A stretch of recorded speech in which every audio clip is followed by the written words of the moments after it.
नमो नारायण। जय महाकाल, जय मां बगलामुखी। सभी मेरे दर्शकों का बहुत बहुत स्वागत है। देखिए, आज का विषय है कि 5 ऐसे कार्य अगर आप करते हैं तो आपसे भगवान, देवता खुश होते हैं। और ऐसा इंसान जो ये 5 काम करता है तो फिर चाहे वो पूजा पाठ करे या ना करे, तब भी उसको सिद्धि प्राप्त होती है। भगवान उससे खुश रहते हैं और उसके सभी काम बनते चले जाते हैं। सभी प्रकार की उसकी मनोकामना पूर्ण हो जाती है।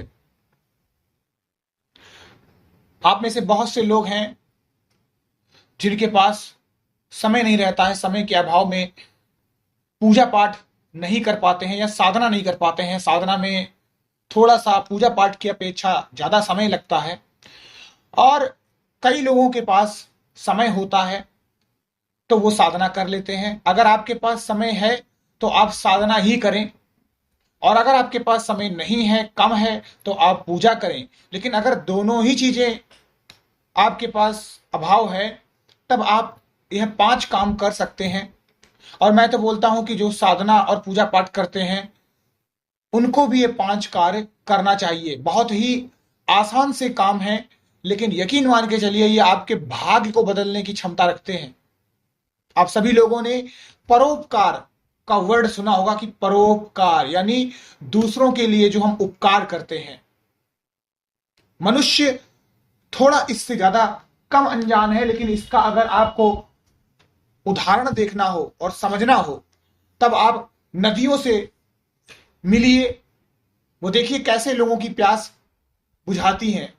आप बादलों से मिलिए, कैसे वो जमीन को सींचते हैं, गर्मी को हटाते हैं, पेड़ पौधों को जो चाहिए है वो प्रदान करते हैं। वृक्ष से पूछिए आप, कैसे वो शीतलता देते हैं।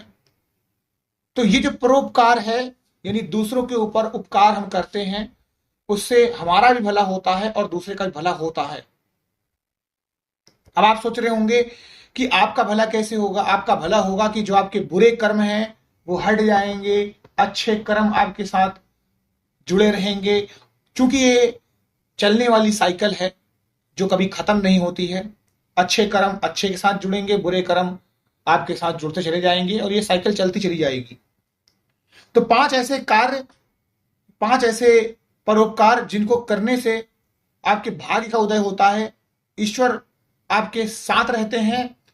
और इन कार्यों को करने से भगवान बेहद खुश हो जाते हैं। पहला काम है गरीबों को खाना खाना, खाना खिलाना। अब देखिए यहां पर एक बात समझ लीजिए। यहां पर गरीब शब्द खास करके उन लोगों के लिए है जो अपने हाथ पैरों से अपाहिज हों, यानी जो काम ना कर पाते हो। लेकिन कोई इंसान ऐसा गरीब है जिसके हाथ पैर हैं और फिर भी वो कुछ काम नहीं कर रहा, तो वो गरीब इस श्रेणी में नहीं आते हैं। मैं असहाय लोगों की बात कर रहा हूं, जिनके हाथ पैर ही नहीं है, जो कमा नहीं सकते हैं। उन गरीबों को आप खाना खिला सकते हैं। चाहे महीने में आप एक बार खिलाएं, लेकिन आप खिला सकते हैं। आप चाहें तो अपनी सैलरी का, जो भी आपकी 5,000 सैलरी है, 2,000 सैलरी है, उसका अगर 10% भी आप खर्च कर देते हैं तो उस बदले में रिटर्न में आपको 100 गुना मिलता है। ये शास्त्रों में लिखा है ये बात, और ये सही भी है एकदम। अगली बात आती है, आप चिड़िया चिड़िया या फिर पंछियों को, किसी भी प्रकार का कोई भी पंछी हो, उनको आप दाना दें जो आपको नजर आ जाए। अब ऐसा नहीं है कि आपने अपने पिंजड़े में किसी को कैद कर रखा है और आप सोच रहे हैं उसको दाना दें, ऐसा नहीं है। सबसे पहली गलती यही है कि आपने बाहर घूमने वाले पक्षी की स्वतंत्रता पे अंकुश लगा दिया है। तो आप कितने भी अच्छे कर्म कर लें, वो कभी नहीं मिलने वाला है। तो मैं यहां पर बात कर रहा हूं कि जो आजाद चिड़िया हैं, आजाद पंछी हैं, आजाद कबूतर हैं, बहुत सारे ऐसे जगह होती हैं, कस्बों में होती हैं, महानगरों में भी होती हैं, जहां पर कबूतर झुंड झुंड आते हैं। तो वहां पर भी आप दे सकते हैं, पंछियों को दे सकते हैं। आप किसी पेड़ के नीचे ये चीज रख सकते हैं तो भी वहां पर खा जाएंगे। अगली बात आती है तीसरी, जानवरों को रोटी देना। अब आप कुत्ते को रोटी दे सकते हैं जो बेजुबान जानवर हैं, और चाहे तो आप इसकी जगह में मछली को भी आप डाल सकते हैं आटे की गोलियां। और देखिए जो मछली है वो भी जानवरों में आती है। और जितने भी सभी जलीय जानवर हैं, तो जो आपको पसंद हो उनको भी आप अपने स्वेच्छानुसार दे सकते हैं। चौथा पॉइंट आता है चींटियां। अब चींटियां कितने प्रकार की हो, लाल हो, बड़ी वाली हो, काली वाली हो, आप उन्हें या तो शक्कर डाल दीजिए या फिर आटा डाल दीजिए। अब इसका मतलब ये नहीं कि घर के अंदर डालने लग गए। आप कभी भी देखेंगे बाहर में जहां पर चींटियां आ सकती है वहां पर आप डाल सकते हैं, पेड़ के किनारे आप डाल सकते हैं। पेड़ की जड़ पे एकदम मत डालिए, पेड़ से हटकर थोड़ा सा वहां पर डालिए। और ये 4 काम को करने के बाद सबसे इंपॉर्टेंट जो काम होता है वो है 5वां काम। और ये 5वां कार्य अगर आपने कर लिया तो ऊपर के 4 कार्य अगर आप नहीं भी करते हैं तो भी आपको इन चारों कामों का फल, ये जो बराबर इनको आपका ये चारों कार्यों करने के बाद आपको जो फल मिलता है वो इस एक अकेले काम को करने पे मिल जाएगा। आप सभी लोग रोटी खाते हैं, किसी घर में चावल बनता होगा, राइस बनता होगा।